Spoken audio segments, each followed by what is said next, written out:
ఎవరంతా రావాలో వాళ్ళంతా తీసుకొని రండి అయ్యా. స్వస్థత లేని వారికి స్వస్థతలు దయచేయండి. గొప్ప కార్యాలు చేయండి అయ్యా. ఈ పట్టణంలోనే, ఈ గ్రామంలోనే, ఈ ఆత్మీయమైన సంఘానికి ఆత్మీయమైన బిడ్డలు వచ్చినగాక, నశించేవారు వచ్చినగాక.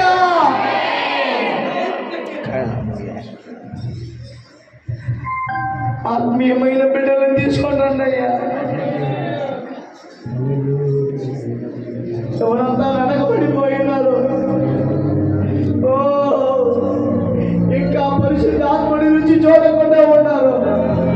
ఇంకా పరిశుద్ధ ఆత్మ మీద భయం లేకుండా ఉన్నారు. ఇంకా పరిశుద్ధ ఆత్మకి దూరంగా ఉన్నారు. ఇంకా నిన్ను చూడకుండా వెళుతున్నారు. ఈ రోజు రాత్రికి వాళ్ళు నిన్ను చూడాలయ్యా. వాళ్ళు నిన్ను